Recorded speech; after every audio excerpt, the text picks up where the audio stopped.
there's a way you can make them dominant heels without breaking them up. I thought about that scenario, Kyle Kushida. I thought about that. I was like, if Cedric and them, they just like really went on their heel shit and they just cheated the whole fucking time. I'm like, yes, I'm still with it. They're black. I don't give a fuck. Like, let them cheat. Like, I don't care.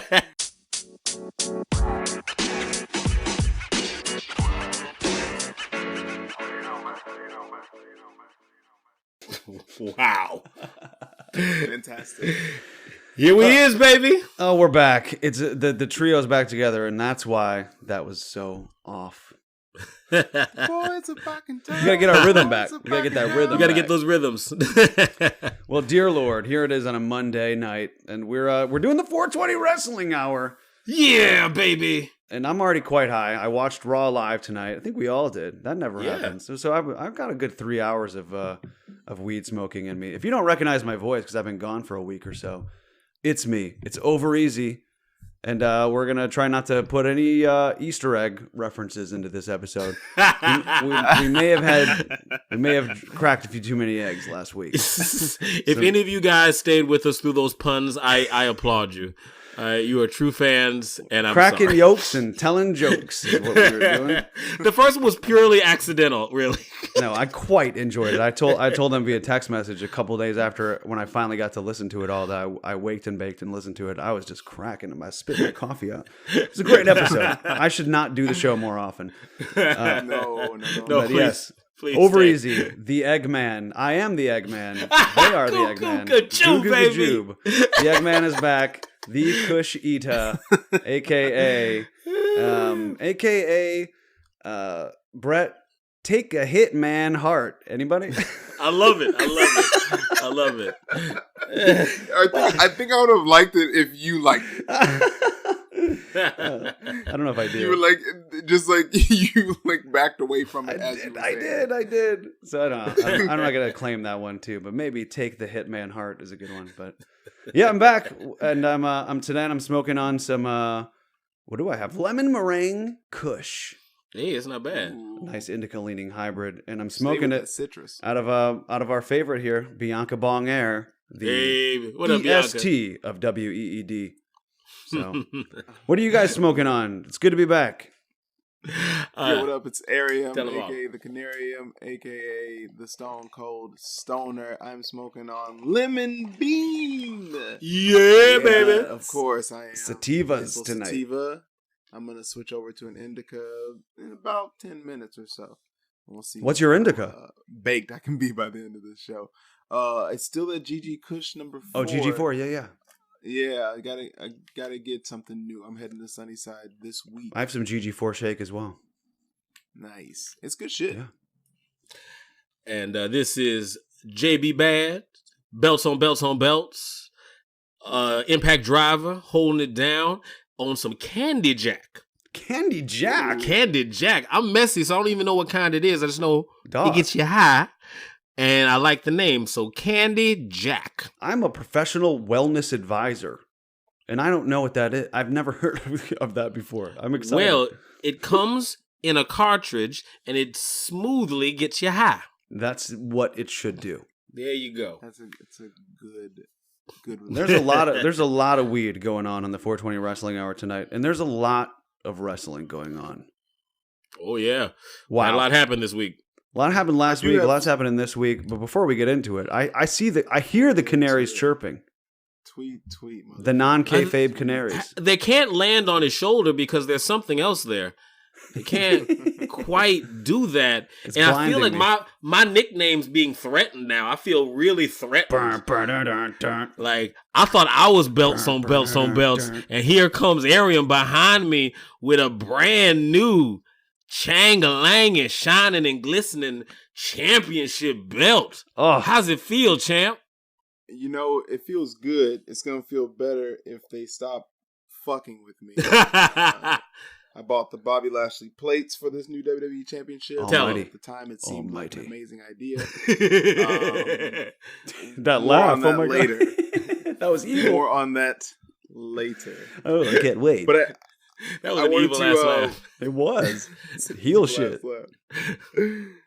I wanted to talk to you guys about, I don't know if you guys saw this, but Steve Austin is going to have Chris Jericho on Broken Sessions. Oh, shit. How The does Forbidden Vince feel about Door. that? Apparently, Yeah, that's wild. So he evidently, I think it was Chris Jericho was watching Steve Austin and I think Randy Orton, and Chris Jericho messaged him after, and he was like, "Man, that was an awesome interview." And then Steve Austin just like messaged him back like a thumbs up and like an eagle or something, and Chris Jericho called him right there. And then he was like, pretty much they got to talking about he wanted to be on the show, and he sent a message to Vince and was like, "Hey, I got Chris Jericho. What do you think about him being on Broken Skull Sessions?" And he was pretty much like, "Oh yeah, it's cool. Go for it." And Steve Austin was kind of like, "We've never really done text messages or phone calls very well." So he like said, "Is it okay to have Chris Jericho on Broken Skull?" And he's like, "Yeah, absolutely." Thumbs up. So yeah, thumbs up. So like, Such good shit.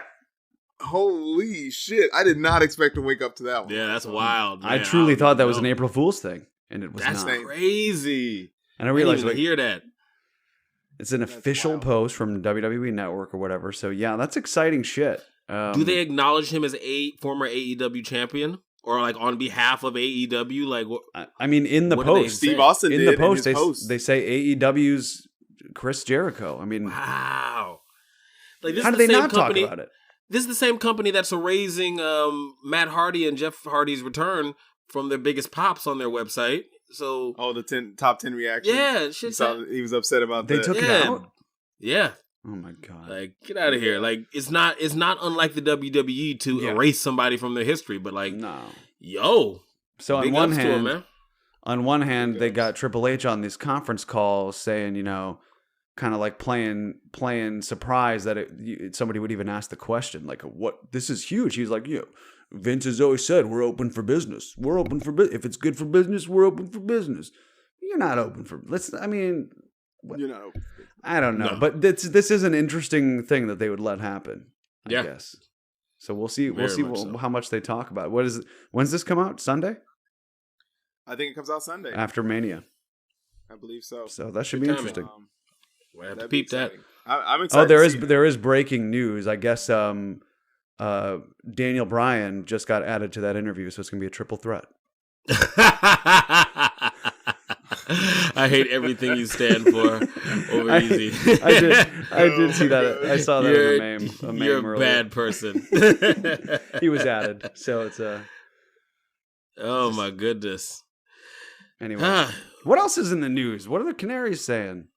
I don't know if you guys heard about this, like Andrade, Charlotte, Flair stuff. But pretty much Andrade said the WWE doctor informed Charlotte to tell her she was pregnant. We went to the pharmacy and it was negative. They took her out of the story because they thought she was pregnant. 4 days later, the tests were negative.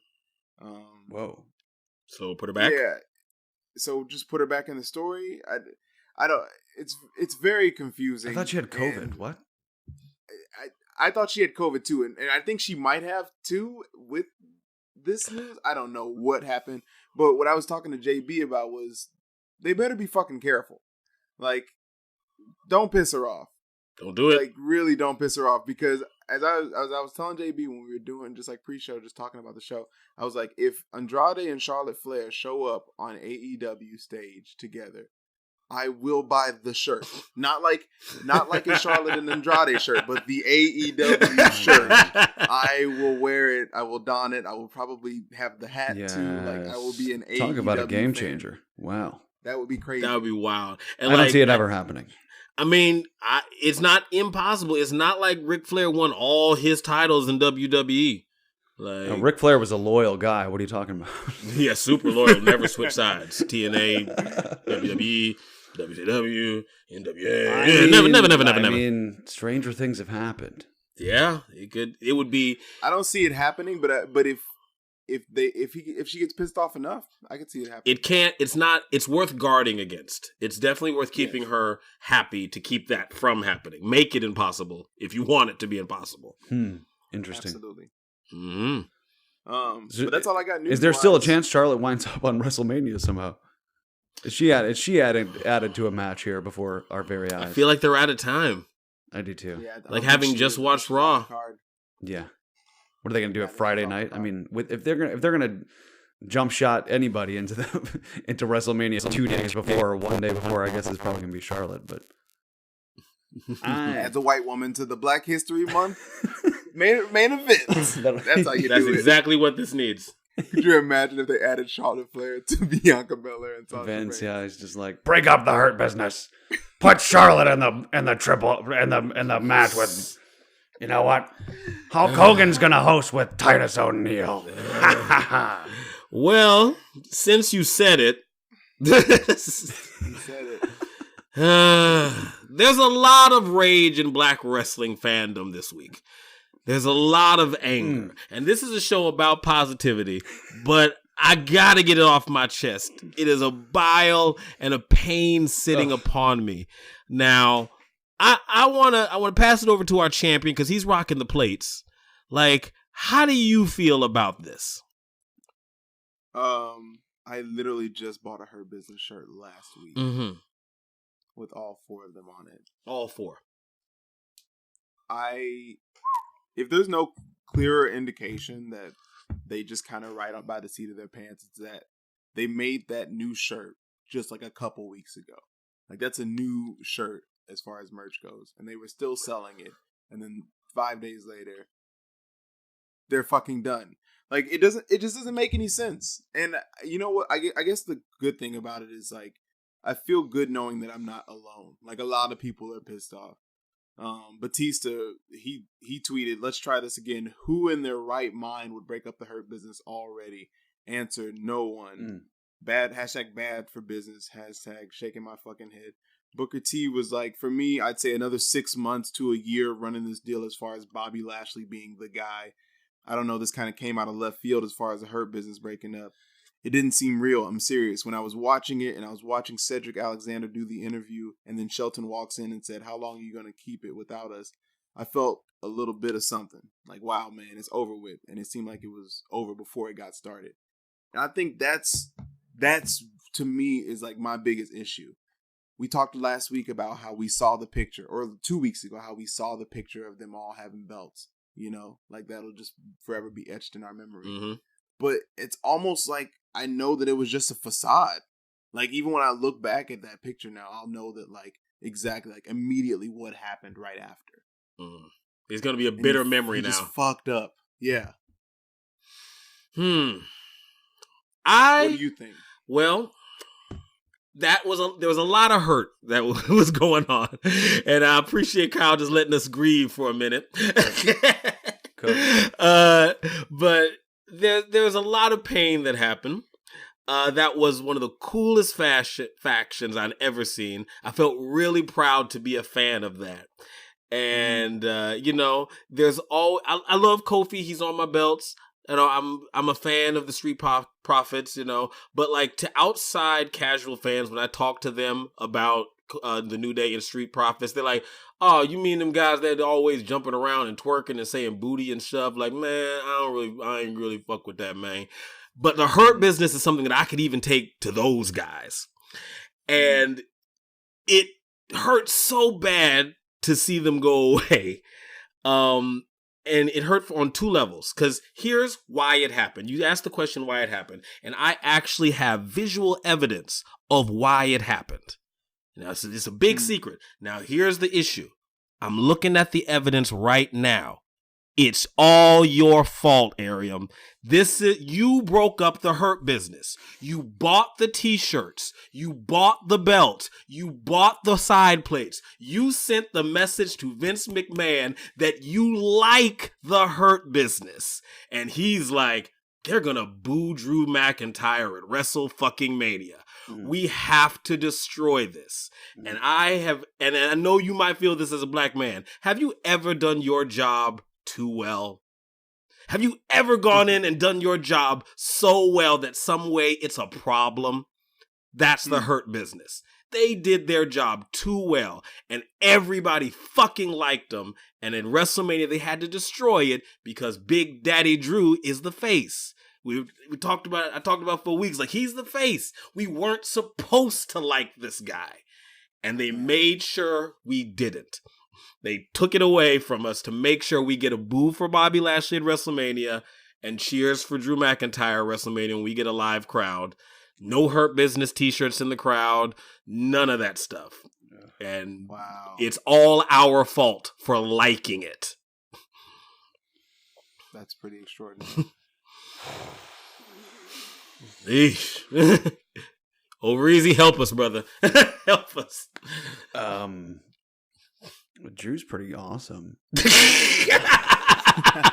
I don't get it, man. I think Drew's a great champion. No, I think there's no saving he'll be a this. great champion throughout the year. No, I can't say anything that you already haven't. I can't speak to it as eloquently as you, obviously, but I can speak to it from a story perspective. It's also trash because it's undercut the almighty character. It's made him less mighty because he tried to get a locker room full of jobbers to beat up his opponent. He's leaning on King Corbin at this point.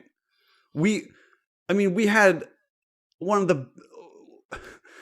the coolest, most badass factions like since the Attitude Era. Is the thing that brought Raw through the fucking pandemic was the Hurt Business. And everything you said, JB Bad, could not be more right on. It's like they overperformed.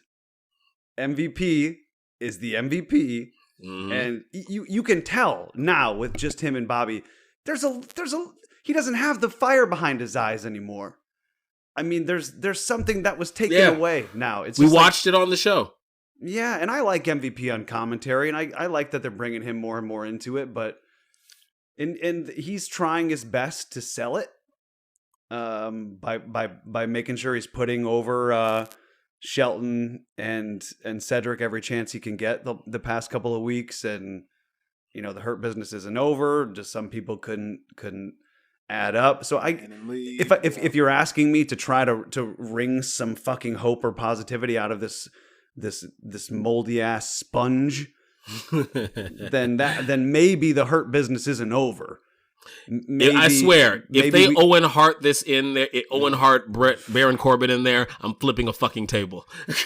Well, that would be the worst. I mean, MVP did tweet, and I quote, I repeat, Baron Corbin is not in the Hurt Business. So that answers that question. Okay, all right, that's good.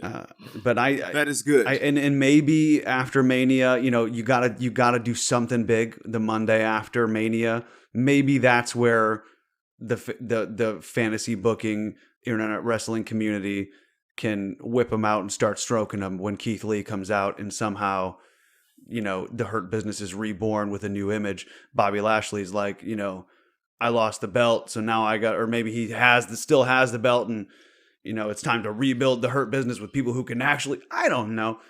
That's wishful thinking, but it absolutely seems like it was like Vince McMahon looked at this story. He thought we need a good guy and we need a bad guy, and right now people like Bobby Lashley too much. The Hurt Business is too cool. We need a clear-cut chicken shit bad guy. And that's what they tried to turn Bobby into these past couple of weeks. Even he still looks dominant. He's still passing dudes out, but it's heartbreaking to listen, especially to listen to you guys. I mean, it doesn't affect me in the same way, obviously, because I'm a white kid wrestling fan who's always had, you know, I've always been represented on wrestling TV.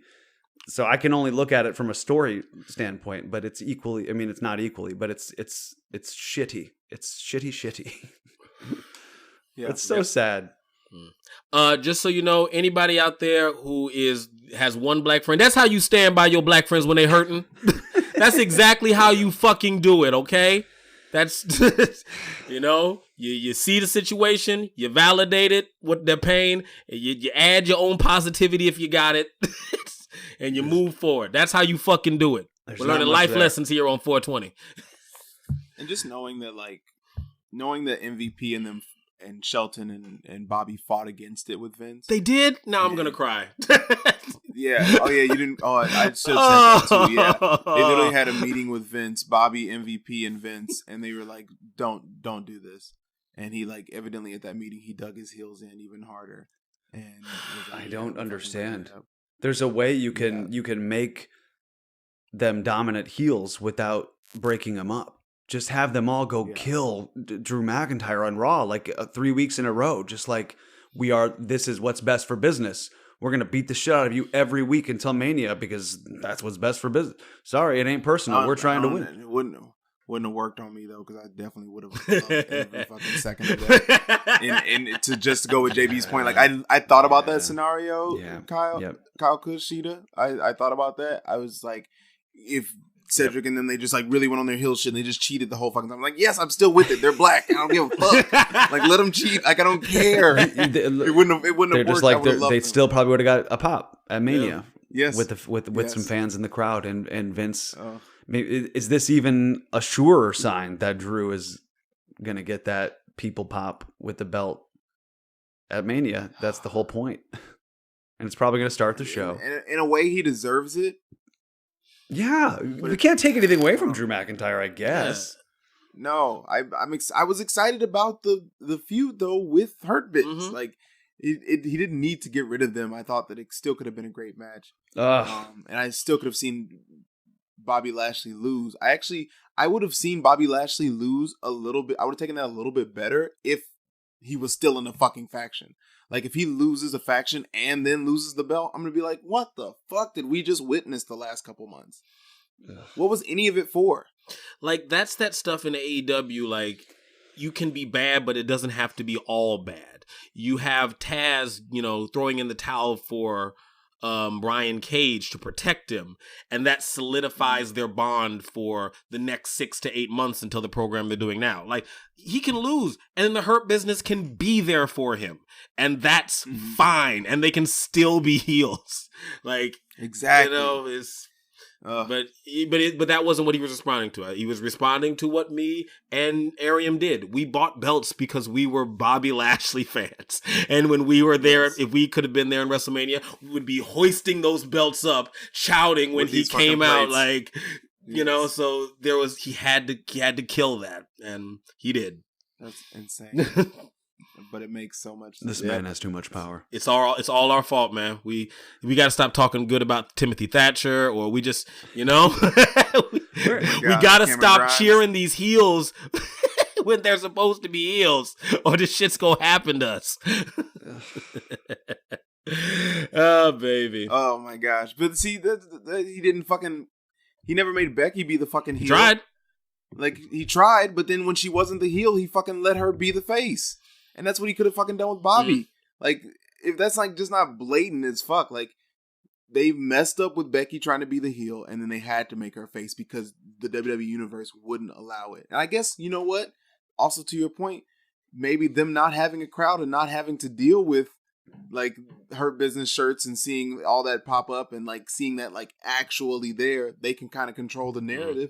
And so then they can just get rid of that shit before they have to see any shirts, like you said. Fuck. I hate it. Yeah. It's not going to end the way we want it to. I mean, God bless Drew McIntyre. And I will always respect him even more for how he, kind of carried the WWE through a pandemic as well. Him and the Hurt Business on Raw. I mean, what else did you have? And so, but at the same time, and it's not his fault, he kind of reminds me of last year. In that horrible time without crowd. I don't really want to see him raise the belt up anymore. As much as I love Drew, I'm about Bobby now. He's the cooler guy. I'm not ready to see this title reign, the almighty era, end. I'm not ready to see him not have a faction behind him. Yeah. Tell me a lie and tell me they won't go. Tell me they won't go. Look in my eye and hold me. Even though I realize you have to go away. No more yesterdays. Bro, I got confused. I'm higher than Riddle doing a scene with Oscar. Yo, man. What happened? You got to move on to something happy. But what the heck happened to Riddle? Let's move on, though. The real ones will get, tell me a lie. The real ones. But anyway, this next conversation is gonna be a little sticky. Miss. So we might have to grind it up before we smoke it. C4 miss. Still, that's another miss. You hit one earlier. You got B12. You missed C4 though. I'm gonna get you, brother. I'm gonna figure out. Yeah, I know. Ahmed Johnson in the fucking. Oh Lord, you try me. Oh, but yeah. Man, Riddle just gave up. Gave up. He tapped out in front of everybody. And then they tried to spin it and say that he did that on purpose. That's what I read, that it was part of the thing. Bullshit. Bullshit, baby. He ain't that good of an actor. Nobody is. Riddle's not that good of an actor. He looked right at the producer. He looked vulnerable. We're live. Like in her face. Holy shit. Oh my God, in Oscar's face. Hey, I wouldn't mind. Say what? Go ahead. I really wouldn't mind like a show on Peacock. You just 28 minutes of Oscar and Matt Riddle. Or a podcast, God. I could watch that. I could definitely listen to video all of podcast, and there's no premise. It's just them just talking in the hallway. I'm down. Peacock, get that, and I'll forgive you for how bad this service is going to be. Or if they did a show like on the network on Peacock where it was like in the style of that gag on That 70s Show where they'd go around the table and the smoke in the background. Ooh. They were alluding to the weed, but they weren't actually smoking. They weren't actually showing the smoking. And Matt Riddle does a different interview with another person every week. So it's like they're sitting in the smoke, and it's suggested that he's high. Sometimes the other person will be like, I'm indulging too, and sometimes it'll be like, this is horrible, Uh-huh. Embrace my vision. I'm not gonna get high. This is crap. But I think that would be hilarious. I think you're right about that. She should be his first guest. Because Matt Riddle, for a while, I mean, they're it's like we know he's high and we know he's the weed dude, but they're not. Sometimes they would hint a little bit at it, but lately they've been leaning in a lot more, and that's what distinguishes him from like R-Truth for me. R-Truth is just like the guy who gets over on his dumb humor, and like, I'm so dumb that I'm hilarious. And sometimes with Matt Riddle shit, it's been like, this just seems like he's stealing R-Truth's gimmick, but if they make it more about the weed, then I'm 100% in. Oh, I hear that. Okay, if I get more New Day like riffing on weed jokes and like they're all of a sudden they're hungry for milk and cookies, that's hilarious. That was really funny on today's Raw. It was hilarious, his stoner bits. Yeah, we don't laugh out loud that much on Raw. Did you not like the game show? Well, I mean, I've let my opinion be known on this. I mean, I'm on the no side. I'm all for fun, and I think if it was much shorter, then and it got to the almost beating a lot sooner. Fine, throw in pick like the 3 best jokes, comedies in threes, and do that. But it just went on, and I was like, oh, they're really gonna do every round. I mean, I guess they did do 3 rounds, but I mean, they really did it.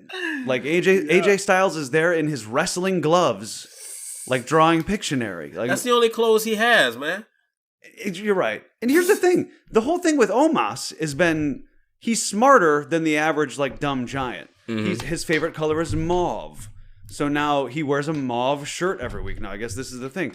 He's said bigger words than he's got a bigger vocabulary than you would expect somebody like him to have. But then, so if that's the character, I just assumed he would be like he would fucking murder at this game. I thought it would have been way more funny if Omos is wiping the floor with Pictionary, like oh, it's blah blah. He like knows it without a set. Like him and AJ are like reading each other's minds. That would have been way funnier to me than good. Almost like just like sitting there like a dumb idiot. Like, I don't know the answers, so I'm just gonna not talk. It didn't work for me.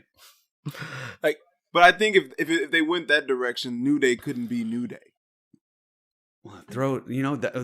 That's more interesting to me than New Day's like, that is, whoa, I hear that. We're like, we did not expect this kind of thing. Yeah, I don't know. I think it was one of those segments where it was like, I wanted some good comedy, and Xavier Woods and Kofi Kingston always have some fucking fire ass ad libs. They're very funny. Like things that I just know are not scripted, and I'm just like, these dudes are just like having the time of their fucking life. And yeah, true. Maybe it's just some of that black boy joy that I just like. I fucking just love watching, and part of me is also just like really excited about Omos. Like, I think I've looked at him as like, AJ's like sidecar for a very long time, but he's fucking huge, bro. Yeah. And he can move across the ring, as we've seen a couple times already. Like, he doesn't have the same knees as Braun Strowman. So, I don't know. Maybe he may be his own force. We'll see. I'm excited. Away from AJ. I'm excited about it. Yeah, it's the right move. I think saving him for Mania. It's a good draw. Mm-hmm. I thought it was pretty funny. I enjoyed it at the time. I was dealing with some butthurt, so I needed any amount of levity at that moment. Maybe that's it. Yeah. I get that. I just needed something to make me smile, so I was kind of down for it. But you did make a lot of good points, Kyle. They probably could have written it a little better to be funny and push some character development forward. Yeah. And possibly trusted New Day to find its way to be funny in any situation. It's New Day, exactly. You know? Which they could have. Mm-hmm. They made pancakes hilarious, so they can be funny and develop the character at the same time. Truth. But fair enough. Was this Raw? What else on Raw? Bad Bunny. Bad Bunny. How you feeling on Bad Bunny? Bugatti, Bad Bunny, Bugatti, Bad Bunny. Bugatti's Bad Bunny's Bugatti. It is hard to make somebody relatable when they're complaining about getting their Bugatti. I didn't even think about that. It's a bit. I had so much sympathy for this man. I was like, who would do his poor Bugatti? Kyle Kush votes against the minimum wage with that. Exactly. Yeah. No. It'd be a horrible idea to abolish any amount of student debt. I mean, listen, I've got student debt too, but listen, I signed up for it. You know, just because I was duped into it. Why should you get yours paid off? I just finished paying mine off. I sold my Bugatti, paid off my. No, that's just how. That's another fucking argument that people use to like not cancel student debt. Yeah. I had to pay mine off. Well, bitch, didn't it suck? Yes, I just read an op-ed about that. That's why I weaved it in. We won't make this political. Still. Well, we got enough politics in this fucking wrestling show. But I thought the promo was... Do you want tonight's promo? Yeah, I thought tonight's promo was okay. It was okay. I thought it was a lot better when he started speaking in his native tongue. When he started speaking Spanish, I thought it was like... There was some more passion, some fire there. But when he was just in the first part of the promo, he seemed a little lost. This isn't his world. Yeah. But I respect him for taking the bumps that he's taken.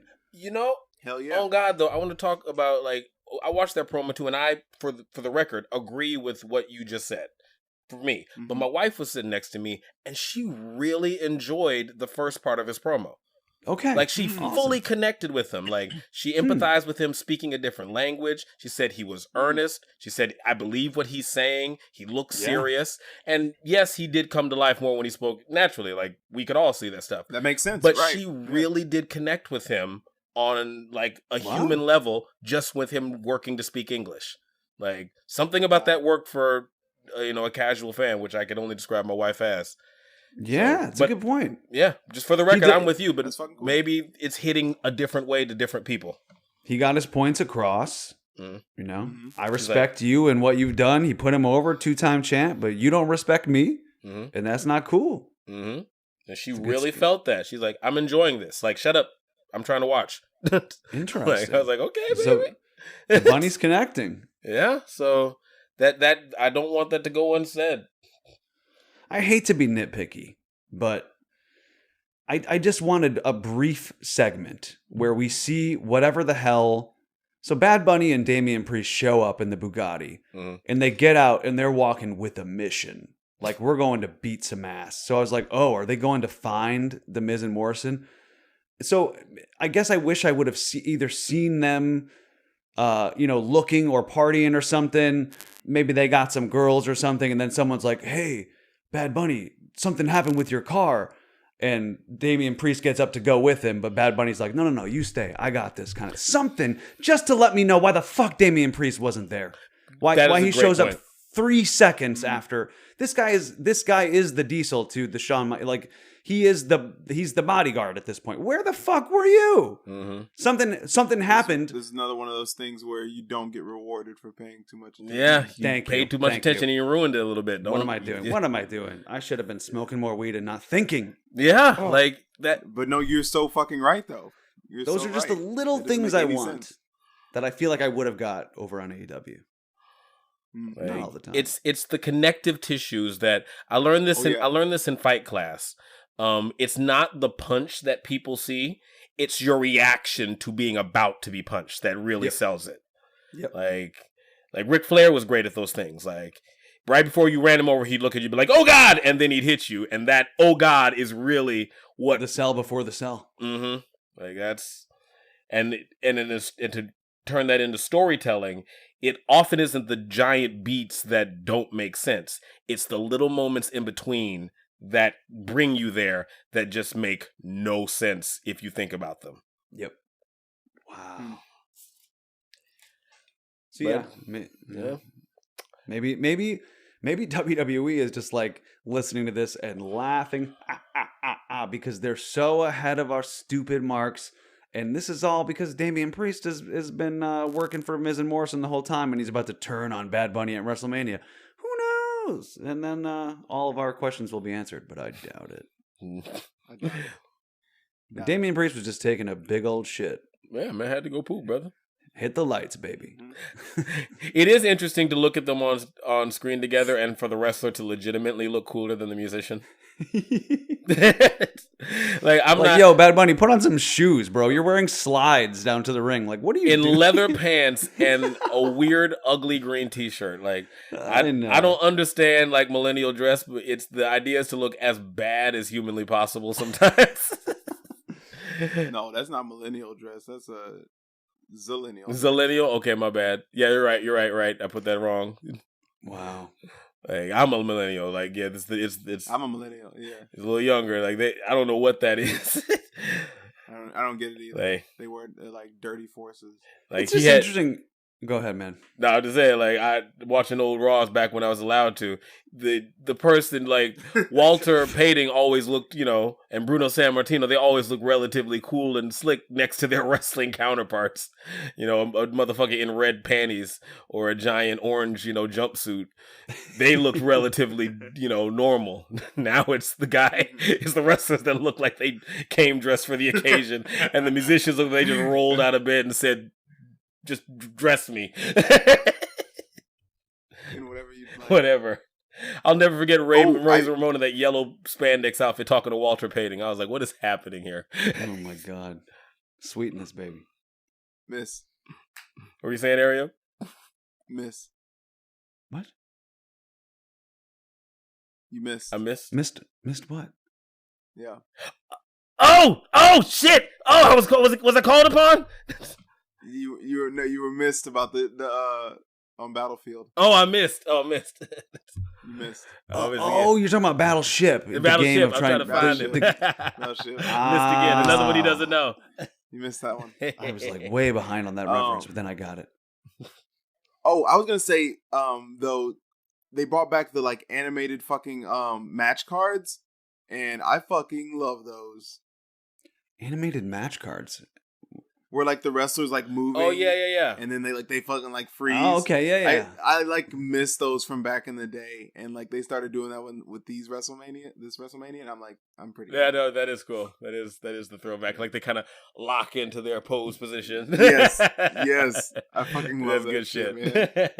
I love it. Was that it for I Raw? thought the Rock used to always have anything else in this Monday night show? Yeah, that's it for Raw. We want to do what, AEW next? Yeah, let's hit it. Why not? Yeah, I mean, set the name because AEW will outwork everyone.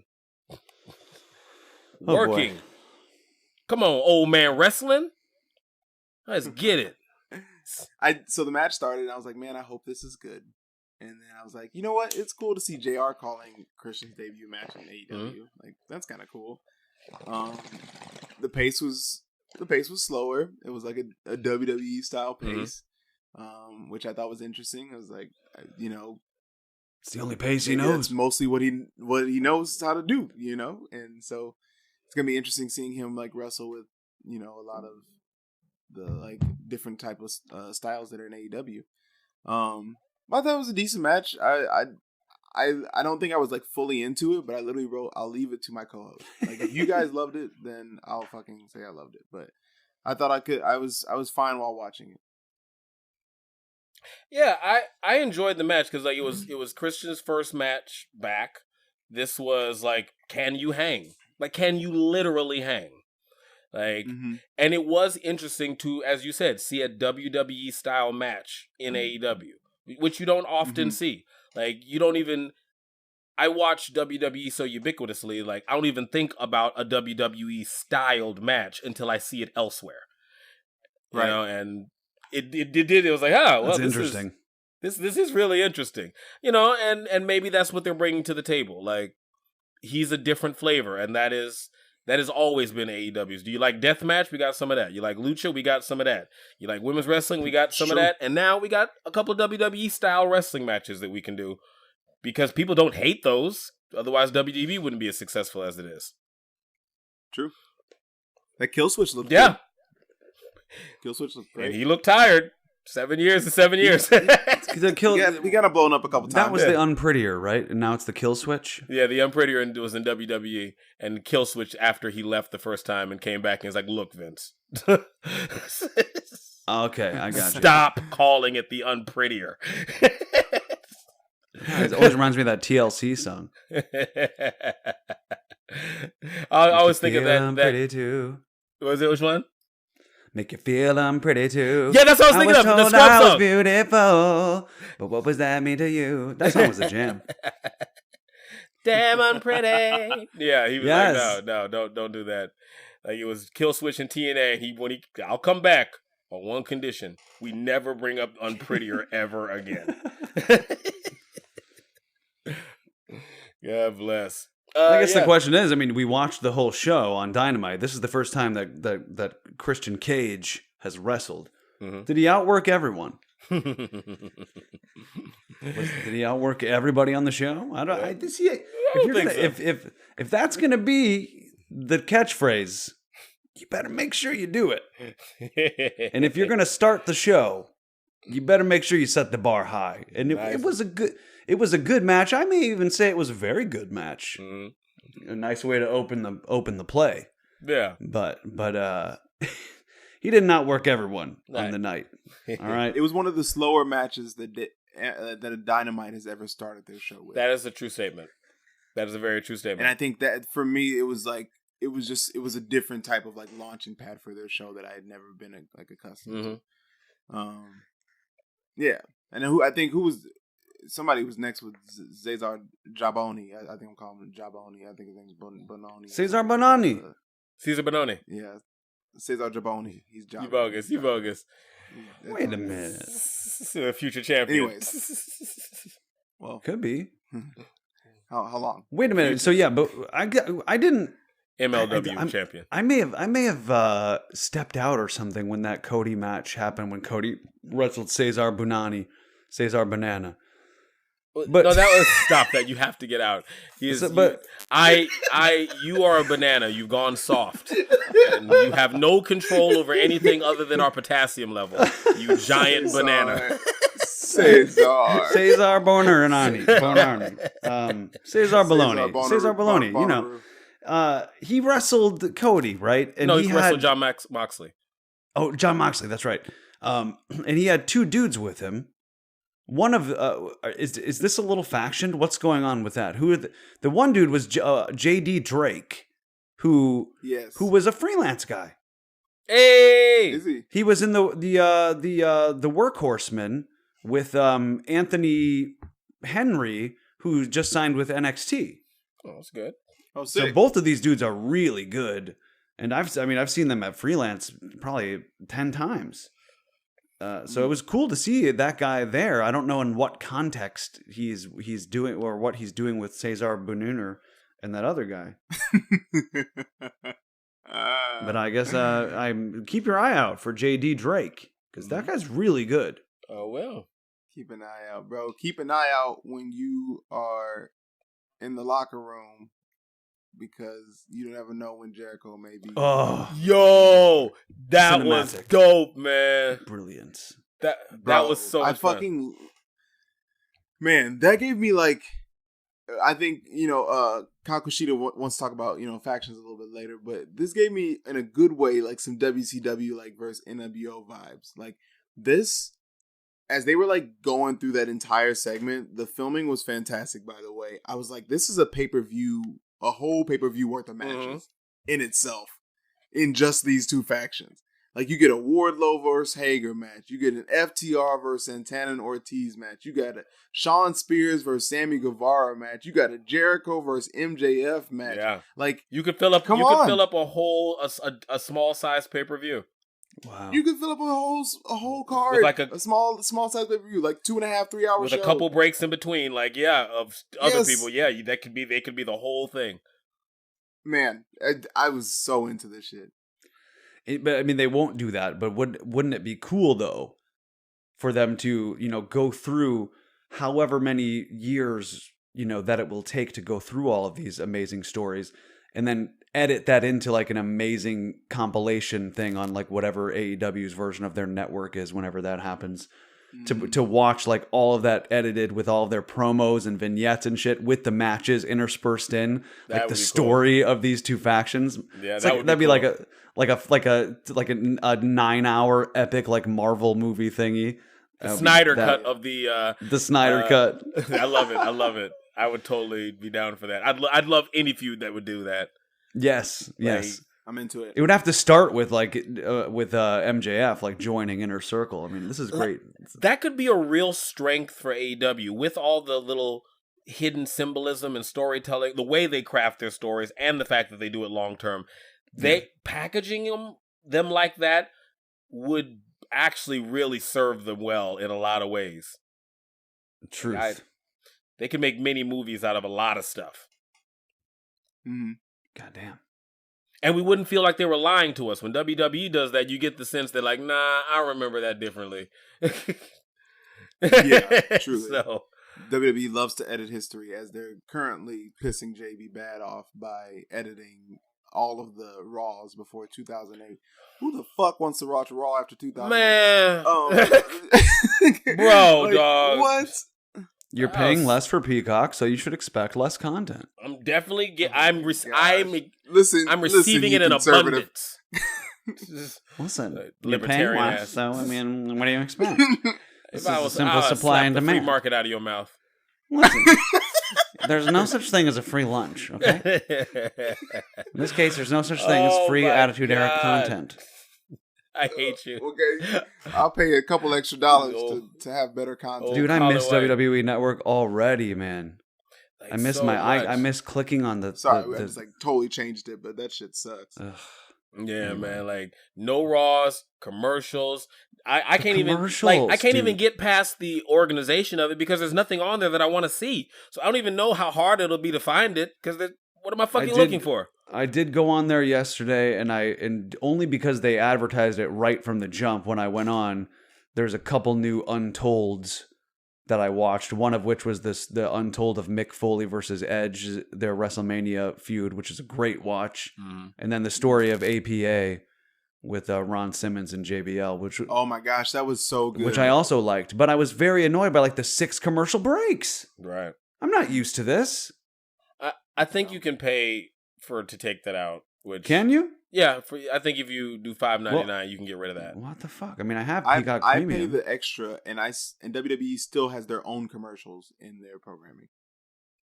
Well, I will just roll me over and fuck me gently. Just suck my Peacock on the. It's suck my Peacock. Good grief! I was hoping against hope, but I won't ever do that again. Man. But yeah. Inner Circle. Peacock's taking out all the cock. Yeah, but anyway, let's get back to AEW. I hate you. AEW, Inner Circle, Pinnacle. You see, that's why they didn't give us the beatdown of MJF that first night. Like, they made us earn it. Mm-hmm. They made us wait for it. And man, was it satisfying when he shoved his face in that fucking toilet. Oh my gosh, bro. Somebody had some color too. Was it FTR? Dash? Was it Dash? I can never remember which one's which now that they've changed their names. Yeah, Dash and Cash and Cash Wheeler. Cash Wheeler, Dash Wilder. Which one's the bald one? Shit, if I know, I was leaning on you. That's it. That is their. I'll tell you which one's Montez and which one's Angelo. Well, that is the strength of FTR. Are you saying we all look alike? Is that what you're saying? All FTRs look alike. All revivals look alike, and all the mechanics look alike. Couldn't pick them out of a lineup with each other. No. Sean and Marty, they all look the same. I really at one point really hope that I can learn which Jackson is which in the Young Bucks. Yeah, that one I got figured out. This one kind of helped me a little bit. I had to write it down. I think I could pick out Nick and Matt. Nick is the one that consistently wears the headband. Okay, Nick is the one that consistently wears the headband. More handsome. He is a handsome, rugged man. He's the more handsome one. Matt's the brunette. Nick is the one with the headband that he always wears it. Okay, maybe that'll help me. That's how I told him hard on. But then it's like on 2K. I know they look different, but then I forget their names. I'm just like, you know what I mean? Like I get their faces, and I'm like, but your names are Nick and Matt? Well, how about this one? Matt is always on the mat because he's always selling his back. Oh, okay. Fair enough. There you go. That helps. Matt's always on the mat. It's kind of like Indicouch. That's how you remember Indica. You remember? Yes. You remember? Yes, I Matt. that. It's Matt because he's always on the mat selling. He's definitely the baby face in peril. Nick is always there in the nick of time. That's how you remember. That's good too. I don't know if that's true, but we'll see. So anyway, the Inner Circle and versus the Pinnacle is some stories we're excited about. But a couple weeks ago, I brought up we were talking about factions in wrestling, and I really love the factions, but seeing. I really think it's AEW's strong point. It's what distinguishes them on a storytelling level from WWE. But seeing another faction form this week, led by QT Marshall of all people, this didn't make me excited at all. I was kind of like. When he was walking up the ramp, and then the other kind of young members of the Nightmare family turned on the other Nightmare. I just like this. Just I mean, I guess you need mid card and bottom card stables if you're going to have a show full of stables. But QT Marshall, it just seems like the most boring dude to me. You think you'd want a guy with some charisma leading a stable, but I don't know. I'll say this: I was on the opposite side when we first talked about this. I was one of the people that was like, there were too many factions. Not to mention, I thought like when Inner Circle broke up, and then it seemed like Team Taz was also going to break up. I was like, man, this seems just like a lot going on at once. But I kind of like this QT Marshall segment. I kind of like that there's some drama with Cody because you guys made this point a couple weeks ago, but it's like who cares about who in the locker room, and just knowing those like interpersonal relationships, like it makes all the like segments where people come down to the ring with someone else. Like it actually means something. Like they have backup, or they don't have backup because you took them out back in the back, or they're gonna come out later. Like there's always some kind of like hope or things to like desire for. So I don't know. I kind of liked it. I like that he didn't promo after because he's not that guy. Right. Like he's not really like that kind of a talker. Like you were just saying over easy. It gave me some intrigue. I don't really understand. He looks a little confused right now. I was kind of into it. And for me, this scratches the side of me that's into the sports thing. Like this is them fulfilling the sports side of their sports entertainment promise. Because people are on teams. Fighters are always part of camps and gyms and clubs. And really, other than two men punching each other, what you sell is these relationships. LeBron used to be on a team with Kyrie, and now they're playing again for the first time in a long time. And this is a rematch from the NBA Finals because those two teams battled against each other. Like, it's really the relationships and the interplay that make the biggest stories in all the sports. Somebody gets traded and comes back and plays against his old team. That's the one they put on 7:00 at night and do all the coverage in. James Harden drops 40 against the Rockets because he used to play for him. Like, this is the sports KD side and of Russell are playing and they hate each other. Tune in tonight at 8 Eastern, 7 And they're not even going to yeah. punch each other. They're just going to jack up threes, you know? Truly. And they're also cutting promos stare on at each each other other at the a couple press times. conferences after the games, too. It's kind of like so the true. factions are just, I say a device like it's a bad thing, but that is just the means by which AEW tells its stories. Yeah. Like that's, and I don't hate it. I don't hate it. And the best part about it so far is one of the things I was fearing is that these stables were going to start running the promotion, but they like grew Inner Circle, and then they also took it away a little bit. Like they didn't push it over the edge where they just kept adding more people and adding more people and adding more people. You know how NWO failed. Like I think the Inner Circle is now at like a comfortable spot where like they're not too dominant. Yeah, they can be feared. And I think that's a good place for a faction to be. Which is kind of what was happening if you're following the Nightmare story. That's kind of what the story is here. Yes. With the Nightmare. Their stable was over bloated and oversized with people. Yes. And they weren't passing enough love around. The Gun Club is a faction that's in the faction of the Nightmare Club. Like, we can't be doing that. And Gun Club, break off. What are you doing? Mm-hmm. But, like, to an extent, that's what happened. Like, this over-bloated stable. Like, I remember when Cody would come out with his entourage of, like, 20 people, and you're like, gee, fucking whiz. No. Yeah, like, seriously. In a weird way, they have a self-correcting mechanism with these factions, and you know, just to make it metaphysical, everyone just needs a place to belong, baby. You know? Yep. Yes. We love all 20 of you that listen to us. You people. belong with us. You're part of our faction. We love you. Yeah, I love it. But this is also how they introduce us to new wrestlers. You know what I mean? Like Laredo Kid. Yeah. Like, I care so much about him because he has been put with Rey Fenix and Penta. And that relationship makes us care. Right. But if he was just wrestling maybe just like singles matches, just blow off singles matches with John Moxley, say it like a Cesar Bananaru, like I wouldn't really know. I really wouldn't know who he was. But now I'm interested in the Laredo Kid. Maybe that's what Cesar needs. He needs to be in some kind of faction so I can give a fuck. I think he is. He's got those two dudes with him, but I don't know what they're doing. But we don't know who they are. We'll figure it out. We'll fully. Yeah. Maybe he's the star supposed to elevate them. And like it helps when it clicks. Like, look, I'm gonna call it like it is. You better not put anybody white in the Hurt Business. Like, they don't belong there. Laredo Kid belongs with the Lucha Brothers. You imagine that they roll together, and it just helps you make sense of it all, and it just fits. It allows me to care about these people. True. Like, I like when it. you're around people like Zoe Stark in NXT and EO are fine, but you're not gonna convince me that EO gives a fuck about Zoe Stark. Right. You're not gonna do that. It's or Caden Carter, Casey, and Zaya had any kind of. You're not gonna be able to do that for me. You know what I mean? Like, yeah. For what it's worth, like it's the thing that we didn't like about Apollo working with Alpha Academy. Right. They don't do that shit. And this is the thing that is making the UE thing. I mean, we're like talking about someone, but it's the thing that is making the UE thing the most interesting thing right now on NXT.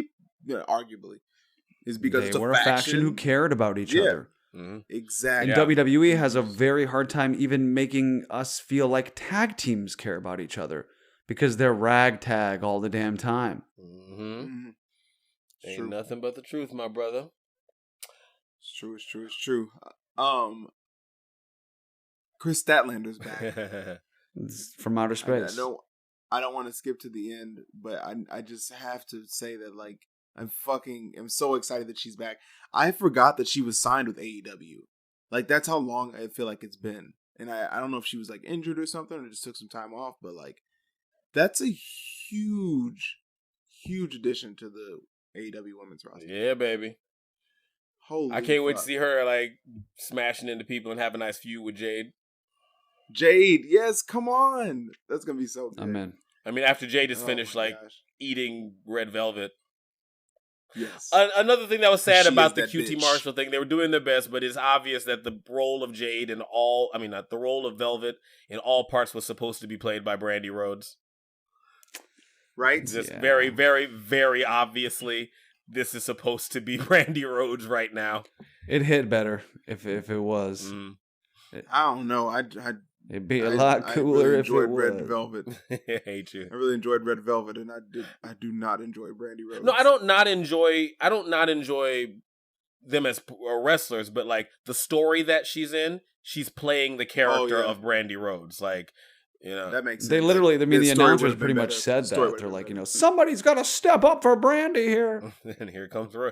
You know, it's just a weird thing. Like, that would have been a more emotional scene if that was Cody's wife laying over Cody to keep, you know, QT from finishing him off at the last moment.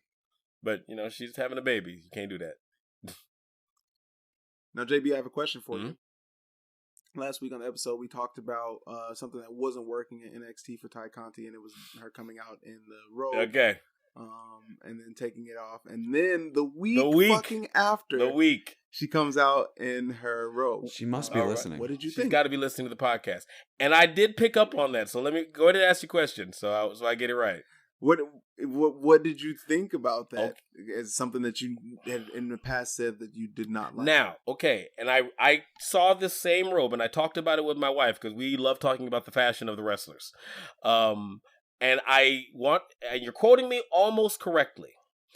I didn't say she came out in a robe. I said she came out in a dumb, ugly-looking robe. She came out in this dumpy, random blue gi that did not match the outfit that went underneath it. Why would she put on this wonderfully expressive, sparkly outfit and then put a dumbass, dumpy gi over it? This gi fit the outfit that she was in.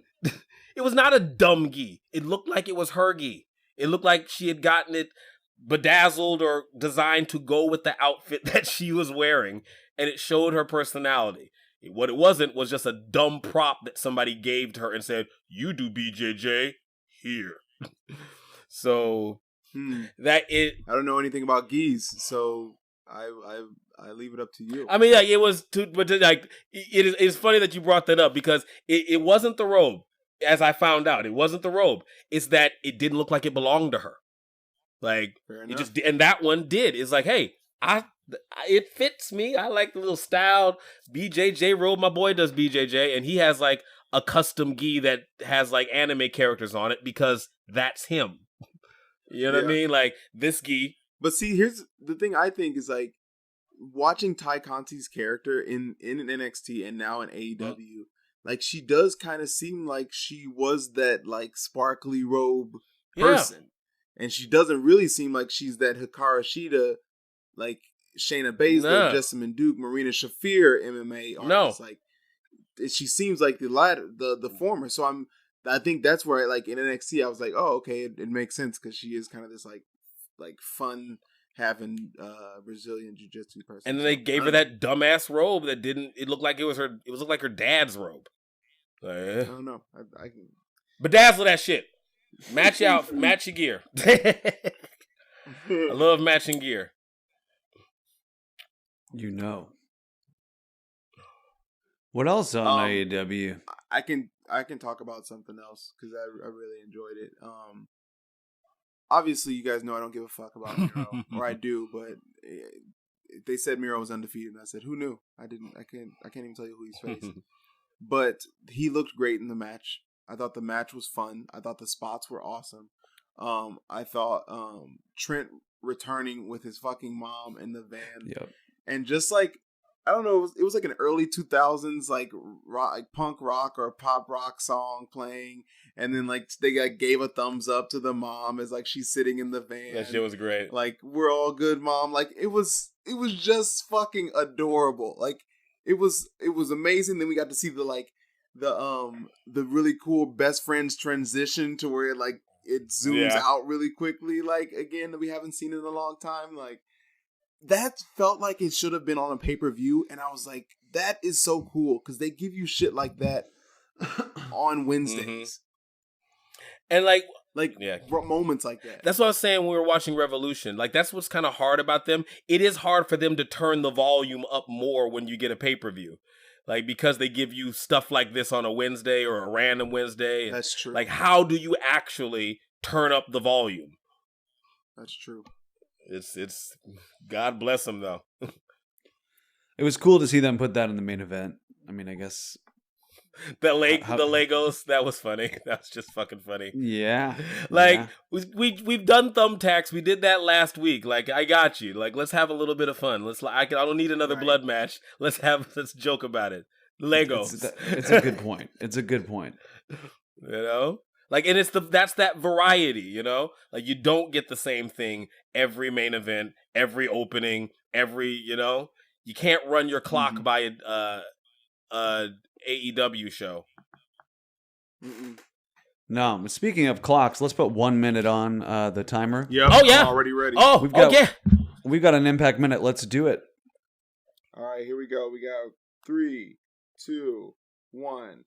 Oh, here we go. Bang, bang, bow, bow in your mouth. This is the Impact Minute coming to you live from my living room. Impact was on one this week. We had the Impact Tag Team, Impact X Division Champions going against each other, having tag teams. You got to see these matches. They're going to go into the next level. But really what you want to see is Don Callis putting in work on Willie Mack, and Rich Swann said, hey, I'm your boss. You can't touch me. And he's like, you know what? Fuck that shit. I'll stop being your boss for about 5 minutes. I'll take my glasses off. You can come get this work. I'm big. I do it for like old school. Seconds. And next thing you know, he getting his ass beat by Kenny Omega. And that was one of the most baller things that yo, what's up, man? This is New Japan Jack. And I want you to know something cool happened over at the far side of the pond. We got a new champion over there. Kota Ibushi just lost his belt to Will Ospreay. So that means Kota Ibushi gonna come over to Impact, get that work with Kenny Omega. And bam, bam, I'm back. That was my boy New Japan Jack. And the Impact Mania is back. See it all. It's coming to your way. Bang, bang, 5, bang. It's all 4, for you here. 3, for the bit of notice open. 2, see you next week 1. in your mouth.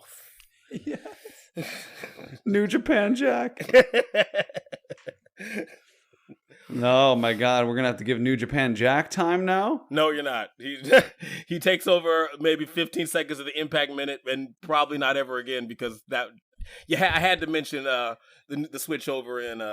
You had to over in New Japan, because I think that frees up Kota Ibushi to maybe do a couple, AEW things, Forbidden Door. Yeah, baby. You can't bring that butterfly belt over here looking like the Divas come straight out of 2008.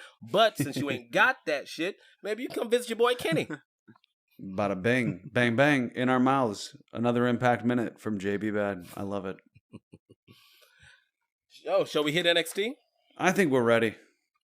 We should. Let's do it.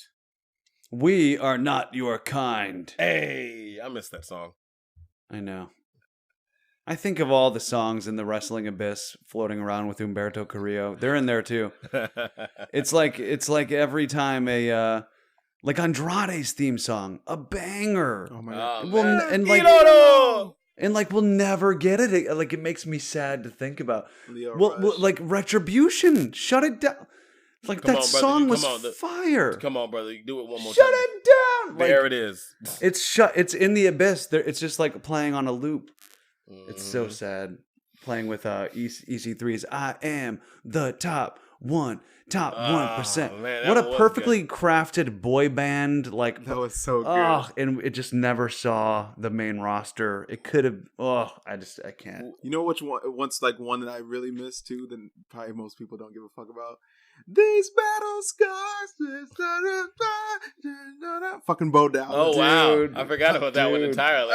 Well, he is the reigning king of the Wrestling Abyss, so I'm sure that is playing prominently. That's the national anthem. There, you got to wake up every morning to that. Exactly. These battle scars. That is the national anthem of the Wrestling Abyss. These battle scars. Oh my God! We need to like turn this into a bit somehow, like a comic or something, like the Wrestling Abyss, like, and then get some. Oh my God! Get some storylines going on down there. Like, what is happening in the Wrestling Abyss? If anybody who listening to us does animation, we would love to animate some shorts on the Wrestling Abyss. Yes, like, animate like Andrade getting out of the Wrestling Abyss. He's like, I'm out. He's swimming out somehow. How did he escape?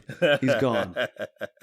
Side note: do you guys ever watch WWE Storytime? I used to watch it every once in a while. I don't think so. No, I haven't. Yeah, where they like animate the stories. Yeah, like animate the stories of like just like WWE super. I have seen that one. It's fucking. I've seen the one with Regal and what was it, Tashi? I think that's the only one I've seen. Yeah.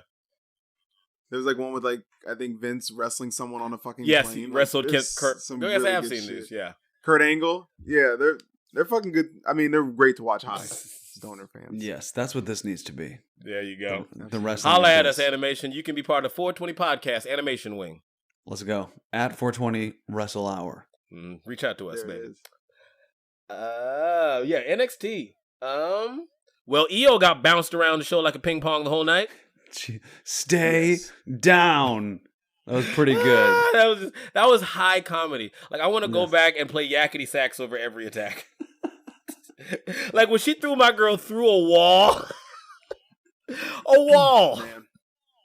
Like, Truly. I'm just disappointed that Karrion Kross is already in a relationship because I want him to dump Scarlett and get together with Raquel and them just go on this Donkey Kong just oh my God. Braun Strowman massacre through everything. Oh my God. Just coming in like wrecking balls, both of them. That's interesting. Amazing. I mean, it would make more sense. They'd probably make more sense together than Karrion and Scarlett do right now. Yeah. I mean, opposites attract. But near lunacy, she is out here playing the villain from Rocky and Bullwinkle. And he is just trying to do an MMA fight. Yeah, it's the juxtaposition is getting crazy. It reminds me of a little video I saw recently where David Diggs, the actor, was asked a question. It was like a compilation thing I think SAG put out, but it was asked like the best acting advice you've ever gotten. And David Diggs' answer was interesting to me. He said the best acting advice he ever got was that knowing the tone of the piece that you're working on is more important than any preparation that you can do for that piece. And I just thought that was interesting as a piece of advice. But damn, that's right what too. Yeah. And that's what I think about when I watch Scarlett and Karrion Kross. I'm like, who doesn't know the tone of this piece? Which one of you doesn't? Which one of you is getting the tone wrong? Because we need to figure out what the tone is of this duo, and either both go one way or the other. Because it's not. It's starting to wig me out about these two. Karrion needs to talk less, growl more. I don't know. For some reason, it still works for me. Really. Like, I think she is. I just want to say I did work in that Hamilton reference after bringing in David Diggs, and I didn't intend to do that. That's good. That's really good though. I didn't catch it. The weed had me, but well done. I just wanted to point that out for my own, for the record. You said anyway, talk less, growl more. Nice. Sorry, Ariam, to cut you off. Beep. I was tooting your horn. That's yeah, I don't know. For some reason, it's working for me because I can't see them both doing the same. Like, I think he can be this like straight man, and then she can do her weird shit, and like that means that she has her own character like outside of him. Yeah, it seems like they're paired together and they're doing like an opposite thing, but it doesn't bother me as much as like when we talked about it the first time. It is funny. It's not entertaining though. Like, and they're playing into it. Like, you can't not be playing into it when you have her in those like Uma Thurman glasses, smiling at his punches and like doing like a seance over him at the like. You have to know that you're doing something pretty fucking funny. So it's entertaining at the least. So if the first role of TV is Thou Shall Not Bore, they're doing good. I mean, I guess I just wish they'd lean into it a little bit more then, and maybe it would make him even more babyface if like Karrion's like getting really into his promo and Scarlett keeps cutting him off like, wait, but we haven't set the tarot cards yet or something, and he's like, just let me get through the promo first. but the tarot cards are more important. Like, all right, I have to indulge her, anyway, while she's setting up the tarot cards. Something, I don't know, but maybe that would be jumping the shark. I'll bite on this though. How would you have him speak if he was to match Scarlett's energy? TikTok. Same thing he said in the first run. Not at all. That's it. He's still saying TikTok. No, but he's saying so much more. Say nothing but TikTok. He's talking about like the WWE universe and things. Then it's not about what Scarlett's doing. It's about Karrion talking. No, it's about they don't match the tone. But like it's not Like when she said, "I see a future draped in gold, champions standing upon the bodies of the fallen," and he goes, "I'm gonna light you up with shots that you're gonna carry for the rest of your life." Those two people. And I think that's why it works is because they don't need to. Yeah, like you don't have to be the same. Yeah, I don't hate it. I don't hate it yet. Yeah. I think mileage may vary, but they are very, and I think they know that they're being incongruent, but they are being very, very incongruent, and they used to be along the same page. Right. That's the change, that he's now something other than what he used to be. She still is playing the character from the first run. It makes the intrigue of the Scarlet stuff hit less, if that makes sense. That is I hadn't quite taken it there, but that is a true thing. That's part of why I liked him as a duo. Is like, okay, what's going on here? The entrance is fire. She's lip syncing. She's gone crazy. She's leaving tarot cards. There's some sort of mysticism. She talks with almost like some sort of like she's almost got some like vampire accent going on. This is kind of creepy. And she's got this like missionary hired killer. There was even a rumor when Karrion first came on, signed with NXT, that he was an actual hired killer at some point in his life. I think Hitman, I think he quelched that rumor, but you could believe it. And he rarely spoke, and when he did, it was just like tick tock. And I was way more into that. But now I think they're just trying to make him go like more white meat than I'd like to see so soon. But then again, he's not really. Like, I don't know. I could see him. I could see him like not. I don't know. I could see him like not talking and letting Scarlett do most of the heavy lifting. I would be into that. Me too. That's what I want. I was just saying, I don't hate it. I don't hate it either yet. It's just, but I did like him just saying TikTok and her doing all the heavy lifting. I did prefer that to this. But we shall see. It's gonna be a dope ass match though, and you about Karrion coming to get this belt. So prepare to rub your nipples until they're raw. Yes, I can't wait. I hope they do raw nipples. I want them to elevate the entrance somehow for TakeOver. Yeah, that would somehow. Be dope. Will that one be in outside? I don't know. Maybe. I have no idea. It'd be cool. It'd be cool if they did something. I don't know what they're gonna do. They did. They are constructing a set though. I saw a little bit of that drone footage. Yeah, I didn't. I like saw it and then I looked away real quick. I like didn't want to see it. Yeah. I needed a little bit of a surprise. Okay. Good. But anyways, this Kyle O'Reilly fucking video package. Oh my fucking God. I think I was telling you, JP, I was just the right amount of stoned. So I looked over at my friend and I was like, hey, that might have been one of the best things I've ever seen, but I'm very, very high. Was that incredible? And she was like, no, it was pretty fucking incredible. Yeah, it was just really well crafted. I thought they did a great job of like highlighting both of their wrestling careers. I loved all the pictures. I loved they threw some New Japan shit in there. Like, it was just really cool to see some of their history, and it like got me jacked up to a place where like I saw their like contract signing the week before, and I was already in a good place about the feud. But this one made me really want to see it. They sold the shit out of it to me. I guess 100%. 100%. That was just dope. That was so clean.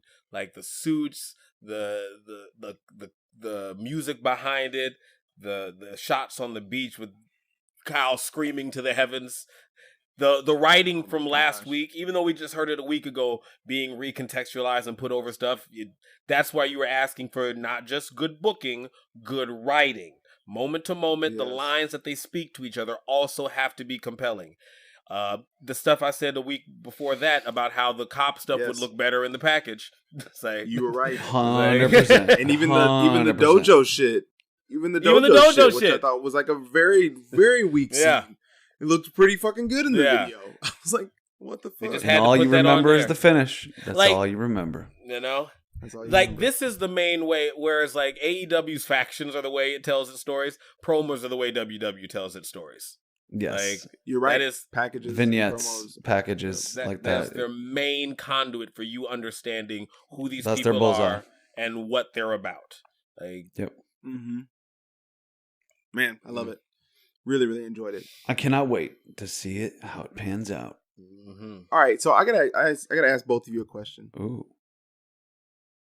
I think that LA Knight has the like demeanor and cadence of a certain young wrestler.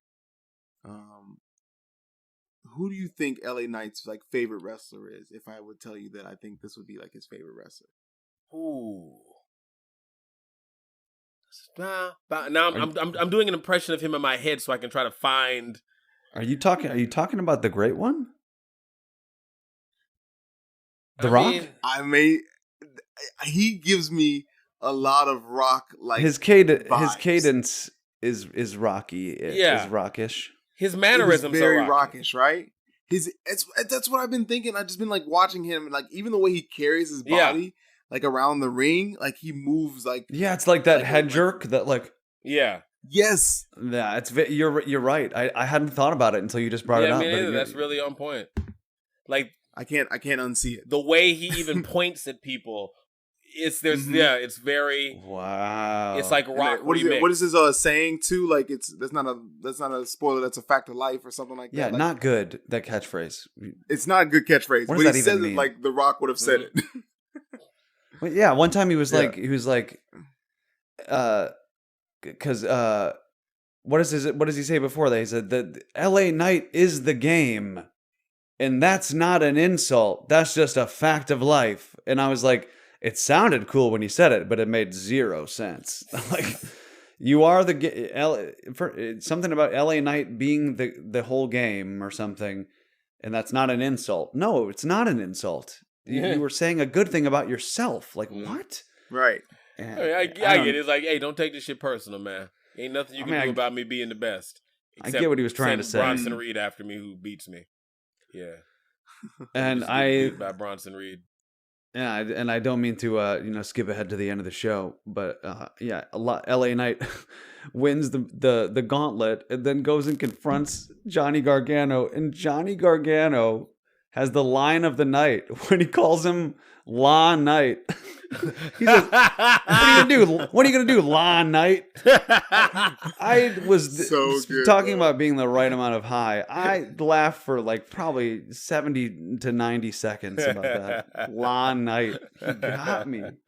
That's good. Gargano's hilarious, man. Yeah, LA Knight needed that win, in an Apollo I guess he did. kind of way. I loved your guys' conversation about LA Bronson Knight last week. I couldn't agree more. I mean, like, what the fuck was he losing to Bronson Reed for? Like Bronson fucking Reed. And here we are, I guess, Bronson Reed. I mean, it was kind of a weird match, but... Yeah, that match had AEW vibes where the rules don't really make sense, but you're like, I'm along for the ride. Yeah. And AEW does those matches better. Yeah, I mean, what the fuck? You had the two announcers, Wade Barrett and Vince, or what? I can't think of his name now. I'm gonna say Vin Scully, but that's not Vic Joseph. Vic Joseph. They're in the ring talking about how simple these damn rules are. Yeah, they got like 5 screens behind.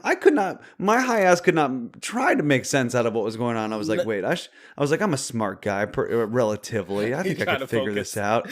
I'm squinting my eyes at the screen. I'm like, I guess I'm just along for the ride here. I'm not really sure what the fuck's going on. No, I didn't get that shit. If you're gonna have a match where the rules don't make sense, it's just got to be ludicrous. Like, you gotta. That's why you gotta throw Ray Phoenix in there to just make this something bonkers. If you're gonna have a match that actually doesn't make sense, like I was a little lost, and they were taking it seriously, and I truly didn't understand how anyone won the match or what the end prize was until like they were counting down. Like, okay, I think I get this.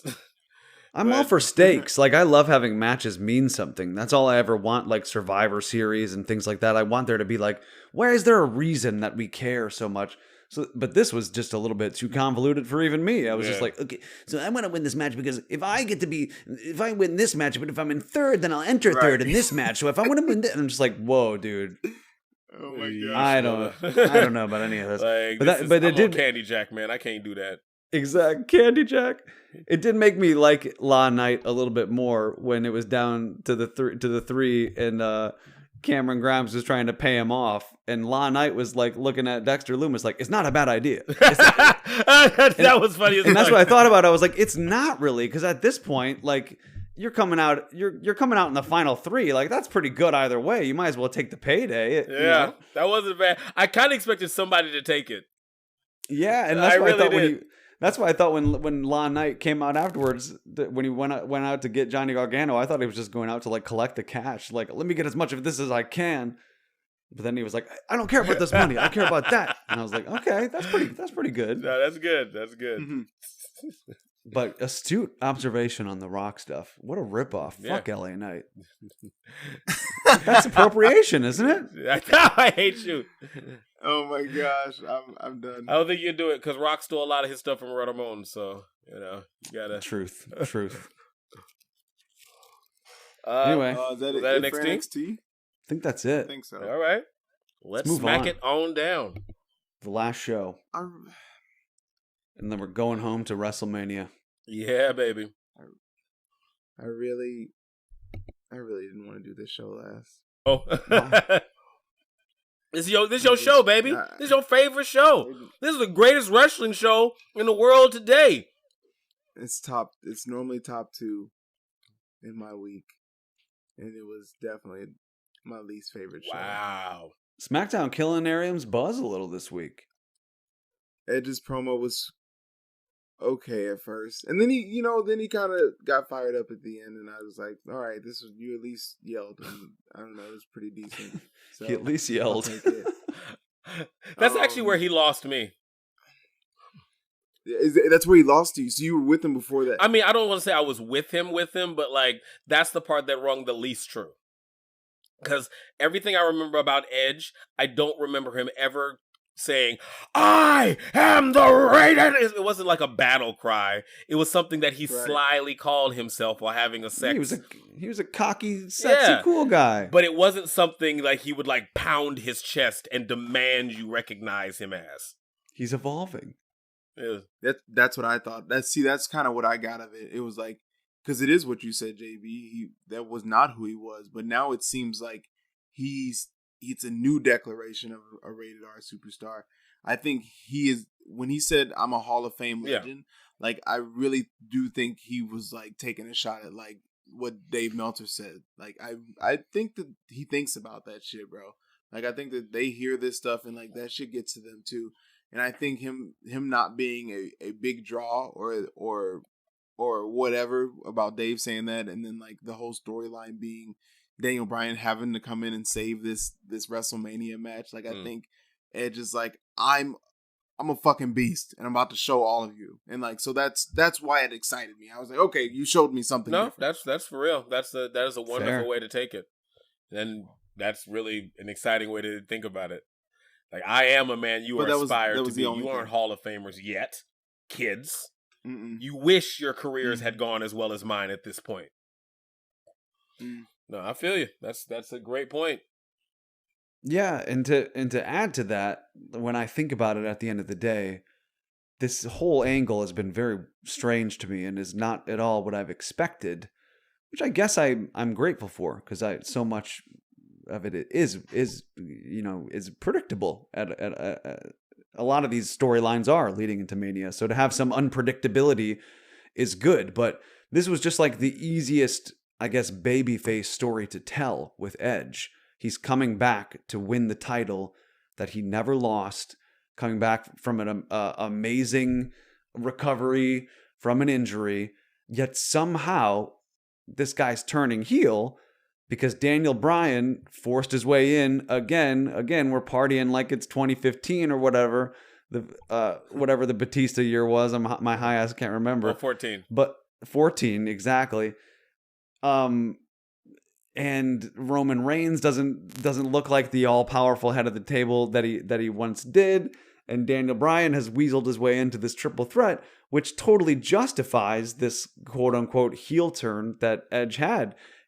I understand why he would be so pissed that Daniel Bryan has weaseled his way into this match. I understand why he would become the rated R superstar and, be less, handsome white meat babyface reclaiming what's his at Mania. It's strange that it's taken this turn, but I think I kind of like it. At the end of the day, I might be more excited to see how this pans out than I am about anything on Mania. It's a little crazy. Yeah, and it was kind of what we were touching on last week, and you gave me a hint, but I just want to like pin you down on what you think. It's not that this story isn't working. It's not that I don't prefer this story. I think it's good. But does this constitute a failure on the story that they were attempting to tell? Ooh. You mean with just Roman and Edge? Yes. Is this only happening because something went wrong there? As they see it. Like, obviously, something went wrong with the Hurt Business as they broke it up and because people were liking him. Like, that's what I mean by whatever metrics that they want to tell the story was something not working. Yeah. So there's add Daniel Bryan. And again, I don't want to say it, and I hate talking about things like work rate and things because I'm not an athlete by any stretch of the imagination. But we may have touched on it a little bit on this show before, in that in Edge's brief in-ring action since his return. Not that the matches were bad by any stretch of the imagination. They were very good, on the contrary. But I think, JB, you may have asked at one point, like, how interested are we seeing a 20-minute Edge versus Roman Reigns match at WrestleMania in comparison to what we know we'd get from, say, a Roman versus Goldberg? I think we were comparing it to. So maybe Vince thought, like, is this the main event of WrestleMania? These two guys, and will the injection of a guy with the work rate of a Daniel Bryan make this a real WrestleMania main event? Maybe he looked at the past and saw how it worked and said, let's just fire away again. I don't know, but yeah. I mean, was it working for me before Daniel Bryan? I guess, yeah. But then Daniel Bryan, I mean, I truly thought that Fastlane shit was just to get that Fastlane match over. Mm-hmm. And that was a vehicle for Roman Reigns to come out looking even more vicious and brutal and to make us care more about the WrestleMania match. But maybe Daniel Bryan just totally over delivered and overperformed, and their hands were tied. I don't know. I think they might have. I think in a way that maybe we don't even want to think about, they might have been trying to do something like this. Like they had us truly believing that Daniel Bryan could win the Royal Rumble. Like they had us, and that was what, 2 pay-per-views ago. So, and now he's going to be in the main event picture, to which he probably would have been challenging for it had he won. But guess who did win? It was Edge. So, like, if you go back and, like, look at the steps, like, it's not that poorly written of a story. I don't think the moment-to-moment things have been going that well. I don't know if it was a failure, because I'm not sure that it wasn't partially what they were going for. That's fair. Because they did come out and say that they didn't have the WrestleMania card, like, finalized. I think if it was finalized, it would have been Edge versus Roman regardless, because Vince doesn't really give a fuck. Like, if he wants to give you Goldberg versus Drew McIntyre and you don't want to see it, he's going to give you Goldberg versus Drew McIntyre. Yep. You know what I mean? And the way WWE sets up somebody for success is beating them constantly and continually over a string of weeks and months. So, like, if you look at that, like, reverse WWE logic of beating me a bunch on TV as a push, then, yeah. That is, they prepped him. And then I guess, and they probably needed something, an option for Roman to not be able to get pinned. Which, that's the other thing. Is a reality for this weekend. Like, Roman could lose, but he may not get pinned. I don't understand their fear of letting people take pins when they're supposed to. Like, you remember when Jon Moxley got pinned by Kenny Omega and how everyone now thinks Jon Moxley's a pussy? Neither do I. Yeah. But you last week, 2 weeks ago, you literally were complaining about Bianca Belair taking a pin. That wasn't. She clean. was being built towards something. Like she's on her way. No, like in WrestleMania, you can take a pin at WrestleMania. It's fucking WrestleMania. You know? Like don't be afraid to take a pin at WrestleMania. Someone's got to take a fucking pin at WrestleMania. But like don't beat somebody on the way to WrestleMania. But like once you're there, but she didn't beat her because it wasn't clean. John Moxley can't lose on the way to Revolution against Kenny Omega. You can't do that. But once you're there, you know, win whoever's got to win. Absolutely, you can. No, but I would say that's a bad idea. That's what I'm saying. I wouldn't want to see my champions losing on their way to a Pinnacle event. But once you're there, don't be afraid to beat anybody at the Pinnacle event. That would be some very monotonous writing if that was always the way it went. I mean, if you do it, if you make that a general rule, then you can make the times it doesn't happen mean something. And they're not doing that with Bianca, as we named them last That week. great loss has translated into basically nothing. So, you know. Oh, I can't even talk about talk about them. I can't even. I can't. It hurts. I literally can't. It's bad. It's Once bad. you say it, it's bad. It's bad. It's not good. It was the worst ending of a segment I've ever fucking. It was one of the worst things I've ever seen. I can think of a worse one. We just did watch Monday Night Raw with Bobby Lashley and Drew at the end of the show, just wiggling at each other at the end of the ramp. That one was slightly better because Sasha like jumps Bianca. And Bianca's like about to hit her back, but she's like, no, you know what? I'm going to wait till WrestleMania.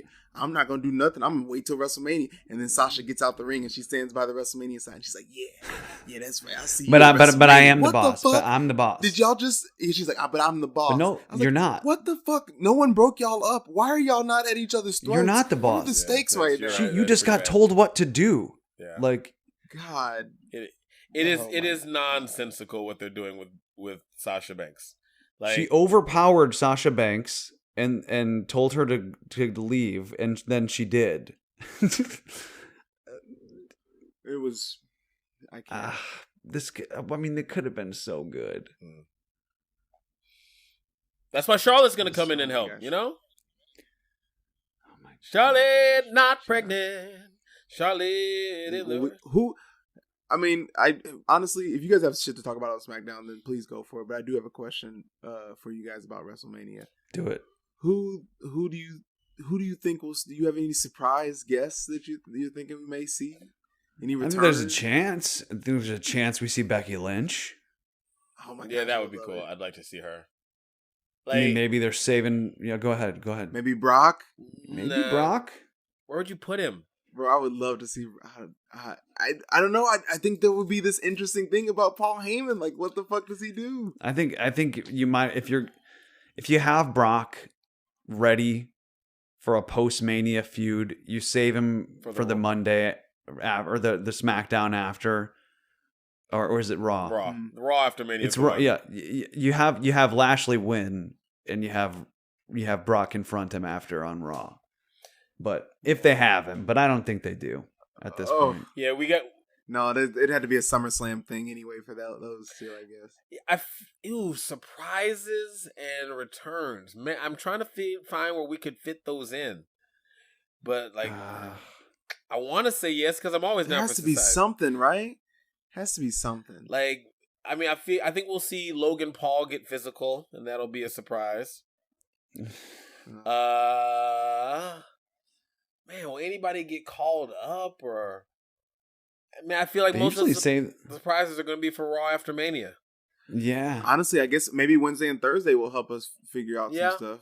If you think we already know, they're doing the Andre the Giant Battle Royal on SmackDown. And guess who's not in it? You were right, Ariel. Keith Lee. He's not in it. Congratulations. I know it sucks, man, but I really think it's better to just not have him. Well, you are receiving it. Than to have him be in the Battle Royale. I miss him. Than to have him be in the Battle Royale and win that. Like, I want to see him do something. I mean, winning things is not a bad thing. winning battle royals doesn't do shit. It's lateral at best. At home is at home at best. It's great. It's great. It's the reason why Brock Lesnar is so sought after. Is because when he gets back, it's gonna be fucking Brock Lesnar is sought after leaves, because he literally looks like he kills people for a living.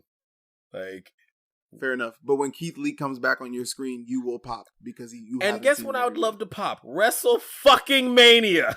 I'd love a WrestleMania pop. Maybe he'll return. I'm calling it. Keith Lee returning to win the Royal Rumble, the Andre the Giant Slame-ass lateral move battle royal. That's the return that I'm hoping for. On SmackDown on Friday night. That's the biggest thing you want to hope for, bro? I mean, I want Keith Lee to be on WrestleMania. I do. We're doing high fantasy booking and you want Keith Lee to win the Battle Royal's not on WrestleMania. It's not even on WrestleMania? It's on SmackDown on Friday night. Never mind. He ain't even going to be on WrestleMania, dog. Like, yo, who could he come back and challenge? Riddle. So Riddle. It should have been Riddle the whole Sheamus, time. Sheamus, God love him, but I just don't care about that match at all. So Riddle and Sheamus are fighting. He could come back after Riddle wins, and then start a feud with him. Huh? No, I want him to eat Riddle, demolish him. Yeah. Yes, and then rip off a shirt and it's hurt underneath. That's what I'm hoping for.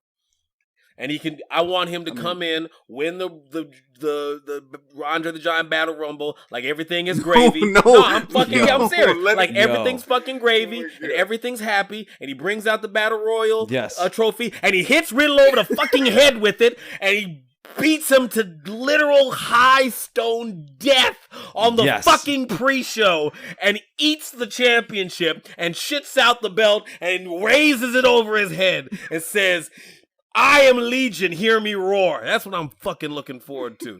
Let's go, and then and then maybe he doesn't rip off his shirt revealing Hurt Business.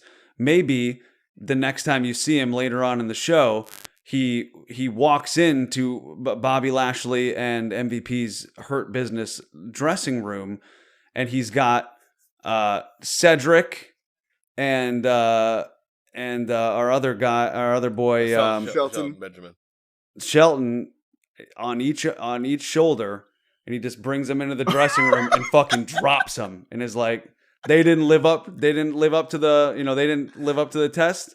I will, because I am limitless. How strong do you think Keith Lee is? He could do it. Enough. He could do it. Strong enough. Enough to do whatever. He's limitless.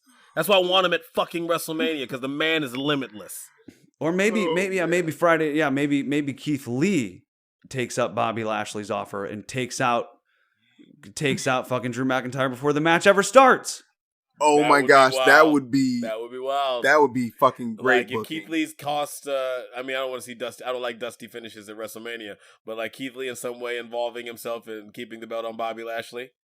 Yes, we're praying for it.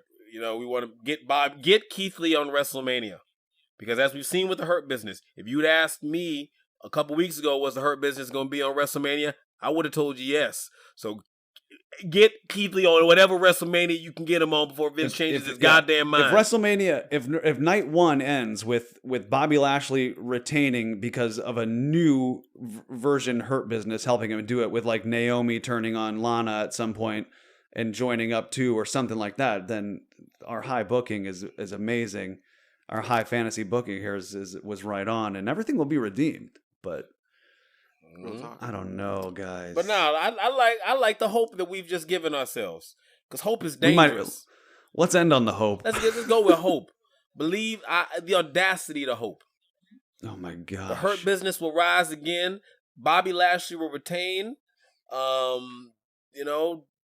Vince McMahon will stop bothering. Will have a new shirt. Oh my God! His suit is Easter. It is Easter. It is an Easter Sunday suit in this Good Friday world. God bless us, everyone. Yo, what if the New Day retains at WrestleMania against Omos and AJ Styles, and then Omos is so pissed that they lost that he beats the shit out of AJ and he joins the Hurt Business. I think that'd be cool too. And MVP is just like laughing as like the Hurt Business is assembled, and Omos is like the Hulk of these fucking Avengers. I'm loving this high fantasy booking right now. Down, baby. Just put black people in the hurt business. I'm into it. Yeah. just do that. Just do that thing you doing. Yes. That's it. That's all I need. All right. All right, baby. We That's got a lot of wrestling to watch this week, baby. Yeah. So Ariam's gonna run out of weed, so he's gonna have to hit Sunny Side Up. I will be there very soon. Are you guys too high to get that? What I just did there? Oh, you hit Sunny Side Up. That's an egg reference. I got you, baby. Oh, got him. Shit. Okay. Got him. Yeah, way too Sizzling. Tabasco sauce on it, bitch. Oh my gosh. Well, who knows what will have occurred the next time we come to you. There's 7 days of wrestling content in the next week. 7 days. There are 2 Hall of Fame induction ceremonies tomorrow night. I can't watch either. No, I cannot bring myself to do that either. I can't. If I gotta skip something this week, it is definitely the Hall of Fame. Yes. So whenever we come to you next, we'll have a shit ton of wrestling to cover. It may be 1 episode, it may be 2, it may be 3, it may be 1. It may be the Zack Snyder cut of the 420 Wrestling Hour. You never know what you're going to get. Let us know what you want. Tweet us, Instagram, direct messages. Throw up a smoke signal. Leave some weed as a trail to where you like to leave messages, and do that. Yes. We want the Go to the Anchor website and leave a voicemail. Get really high first, and then leave a voicemail. Definitely and we'll play it on the show. I would love that. That'd be fun. We're at 420 Wrestle Hour. We're the 420 Wrestling Hour at gmail.com. Email us. Ooh, yeah. We got a Gmail? Well, we do. Okay. Yeah. I gotta log back in somehow. I might have to change the password. Okay. I'm working on it because we were trying to sponsor a wrestling show, but I couldn't figure out how to get into our Gmail. This is the typical stoner podcast that you would expect. But that's who we are. All right, baby. We're not going to change it now. Anyway, guess we'll put these bongs out now. Bianca Bong Air is about cashed, and I have a dentist appointment early tomorrow morning. Hey, so. Get it, brother. Exactly. Until next time, I have been the Kush Ita, the Take a Hitman Heart. Love it. Kyle Kush. JB Bad, Impact Driver, New Japan Jack in the building. New Japan Jack. Stone Cold Stoner, Ariam, aka Canarium. Tweet, tweet, tweet, tweet, tweet. Yes. Until next week, enjoy WrestleMania, brother. Yeah. In the Hulkster. Oh no. We're going to end it on the Hulkster. We will not finish with the Listen, brother. R.I.P. Hurt Business, brother. We shall overcome. Wakanda forever. Oh, see you next week. Shane O'Mac.